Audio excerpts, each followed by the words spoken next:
By special request, I will also be talking about writer's block, what causes it, how to avoid it, and how to overcome it. So, let's get started. What is writer's block? According to Encarta World English Dictionary, writer's block is an inability on the part of a writer to start a new piece of writing or to continue an existing one. I beg to differ. I believe that writer's block is, in essence, an unwillingness to write. Not inability, but refusal. Megan Spooner has the right idea. She says, writer's block is just a fancy way of saying, I don't feel like doing any work today. Writer's block isn't some evil curse inflicted upon us by the creativity demons. It's a state of mind, completely within your control. The reasons for writer's block are many and varied, but I will tell you right now the best way I have found to overcome it is to write anyway. No matter how horrible it is, no matter how painful it is, to pry the words out of your mind. Don't stop to second guess yourself. Don't stop for anything. I can guarantee you that half the time you will go back and look at what you have written and it is not nearly as horrible and awful as you first thought it was. What causes writer's block? Writer's block is not the disease. It is a symptom. It is a blanket term for a number of ailments that can strike a writer at any time. David Stewart Warner has a good list of these on his blog, covering everything from poor planning and laziness to self-doubt to lack of motivation. I personally think the leading cause of writer's block is fear. Specifically, a fear of writing badly. Anna Quindlen says people have writer's block not because they cannot write, but because they despair of writing eloquently. And don't forget the simple and beautiful alliterative warning from Rebecca Jane. Overanalysis leads to paralysis. Sometimes we forget that the literary classics did not spring as fully formed gems from the minds of their writers. At times like these, remember the immortal, if slightly paraphrased, words of Ernest Hemingway, all first drafts are crap. How do I avoid writer's block? We would all love to avoid writer's block completely. So, here's some ideas on how that could work. Know your characters. Outline your book. Live and breathe your story as you write it. Whenever you have an idea, jot it down. If you keep your mind somewhat focused on your story all the time, kind of like looking at the world through novel-hued glasses, there is a better chance it will continue to motivate you. Except that you will write badly, and that you will make mistakes. It's much better to come to terms with this now than later on down the road. I refer now to a blog post I wrote a while back and the mantra that I shared there. First drafts suck. Get over it. And we can all take a page out of the book of Jennifer Egan, who claims, I haven't had writer's block. I think it's because my process involves writing very badly. Instead of focusing on the eventual finished product, give yourself manageable goals. Set a word count. Decide which scenes you are going to write today. Set up a routine and stick with it. Find out what works best for you. Are you more productive in the morning or at night? Do you work better towards a word goal or during timed writing? Figure out what works best for you with your schedule and do it. That's great, Amanda, but what if I already have writer's block? How do I overcome it?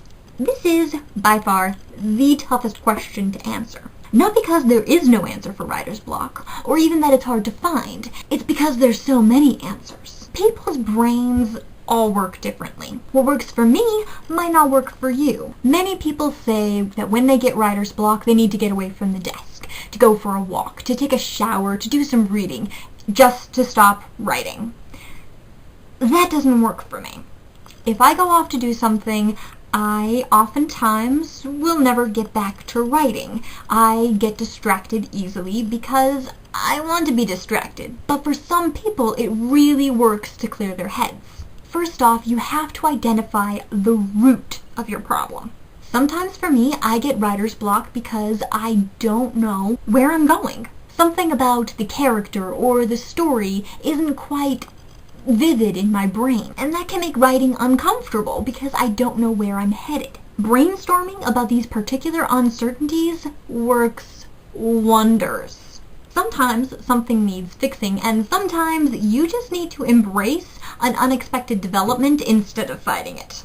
Other times, I get writer's block because I'm frustrated, because I want every word that I write to be beautiful and powerful, and when they come out, they just aren't. This can lead to a lack of focus, self-doubt, and the disappearance of motivation. Just remember, perfection comes in the editing stage, not the writing. Margaret Atwood says, if I waited for perfection, I would never write a word. And James Thurber makes it clear, don't get it right, just get it written. Sometimes writer's block is a warning that there is something wrong with my plot or my story. I could have written something earlier that doesn't agree with my outline or my plan and it's bugging me. There are times when such a mistake is actually a stroke of genius in disguise, but there are also times when it's just a mistake. This is when forcing yourself to keep writing could become problematic. So fix the problem and make it work. Self-doubt, selfish ambitions, your subconscious telling you it's boring, these are all leading causes of writer's block. Of course, there's also the less glamorous beast of laziness. Paul Rudnick says writing is 90% procrastination, and William Goldman lends his own words of wisdom. The easiest thing to do on earth is not write. But I think my number one reason for writer's block is insecurity.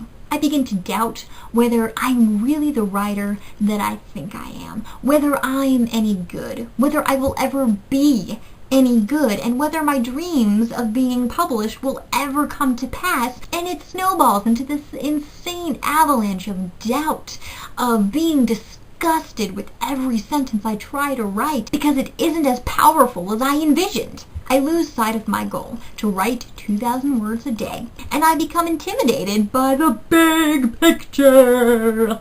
In this case, it's best to remember the words of John Steinbeck. When I face the desolate impossibility of writing 500 pages, a sick sense of failure falls on me, and I know I can never do it. Then, gradually, I write 1 page, and then another.